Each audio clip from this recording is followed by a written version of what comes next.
Stranger Things, because I gotta be honest, I don't watch Stranger Things, but the reason it's made this show is because it's clearly been trending, and especially this scene, which is basically a character coming out, and it goes incredibly well. But the scene is set in the 80s, and I actually saw people sort of recreating the scene as like, if this has actually happened in the 80s, this is what would have happened. So there's actually been a lot of AI getting involved in this, of people like recreating the scene to be more realistic.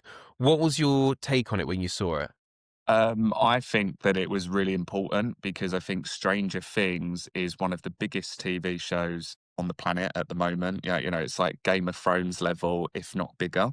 And I think that, having a LGBT character and displaying an LGBT character and portraying one in front of an audience that would never normally watch something like that because it is Stranger Things, I think is great, good representation. And there is also a huge different age demographic that watches Stranger Things.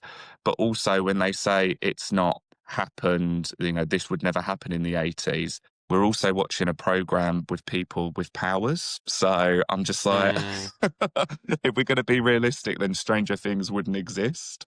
So, there's not, they're called Gordons in there. They don't exist. mm, So it's not that deep. It's just nice to have a story. So I'm just a bit like, wow, like you're all getting confused and caught up with the time period, but you do realize there aren't people running around with superpowers as well. So I think that, mm. do you know what I mean? I'm just a It's bit so like, well. okay. It's an interesting one because I think how media handles the LGBT stuff is important. Like I always say, I think bisexuals have had a much better time if Sex and the City would have handled bisexual men correctly. But because it didn't and it created more stigma, I think a lot of people held that with them. It was just like, oh well, that Bible, Sex and the City that I used to navigate life said this, so that must be it, and has never really challenged their thinking again. But I think you're right that we need LGBT characters and stories in just regular shows that aren't sort of mainly focused at that. That's Mhm. the only real way you're going to get people that aren't involved to kind of see what it's really like. But at the same time, I think the execution is important. And fair enough, I think, sometimes showing like, wouldn't it have been nice if this would have gone this way in the 80s? But then also having that element of realism, I think it's always going to be a toss up. And I think my whole thing on that would be like, well, let's have more examples. Let's have a show where it goes really badly. Let's have a show where it goes really good. Let's have a show where it, like, no one cares. Like, I did see a report the other day that said going into 2026, um, there are going to be much less characters on TV. I think it's the GLAD report, and it's saying basically there's a load of shows that had LGBT characters that aren't coming back for another season, and then of the ones that are, there's a big portion of them where they've been killed off or they've left or whatever. And so there's less characters, and there's also this. I don't even know if you would call it a conspiracy theory or whatever, but I think is it something like Warner Bros or Netflix or something? There's basically a big merger or of these companies or a selling off that's going to happen in the US, and basically the president will have to sign off on it. And what they're saying is they don't want to have too much LGBT stuff in there because they don't want to annoy him because they want to um, get this deal through. So that's also having an impact. So that in 2026 we might have less LGBT characters. Yeah. I mean, with the LGBT characters as well, we've got America is like, I guess, the superpower of like film and TV because of Hollywood. But there's also lots of other, there's lots of gay shows as well. Invisible Boys, which is Australian. You've got Heated Rivalry, that's Canadian. We had It's a Sin, that's British. I think we need to stop thinking that America is the be and end all of everything.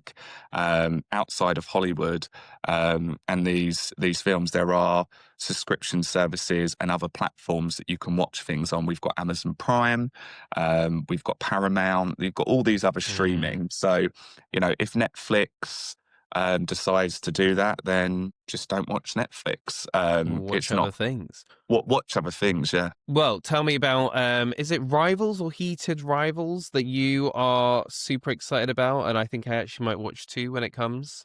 Yes. So Heated Rivalry is a Canadian show about two closeted gay hockey players that are complete rivals in different teams, but end up getting together.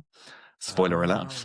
Oh. But it's based on books, Canadian books, and that it has broken the internet. It's the number one streamed show on Crave, which is the Canadian Mhm. creator of it.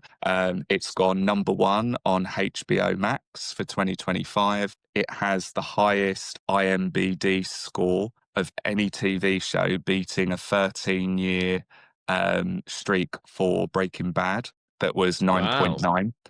And the two actors, going back to a topic that we spoke about earlier, the two actors just done a erotic audio book on something called Quinn, and Quinn is predominantly aimed at women. And when they Heated Rivalry books and the TV show have got a huge female audience and viewership. That Quinn got these two actors in, and it broke their app because they had 570,000 downloads in the first 24 hours, Wow. mainly women.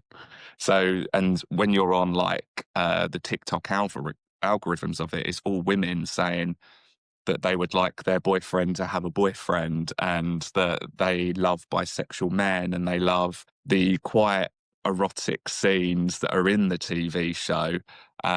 So like my algorithms are like completely different. It's just a lot of as well as gay men and bisexual men, but a lot of women that identify as straight and gay, or by themselves, are really pushing and loving this show as well. It comes to the UK on the 10th of January on Now TV, where you'll be able to like binge watch it. But yeah, it's good. Ooh, okay, I'm sold. I'll pop that on my watch list for 2026. And, always great when stories like that are popular and that we do break records, because then I think it's really hard to say, oh, well, no one's interested in this. So Exactly. that's a nice one to end on. Subscribe for more content.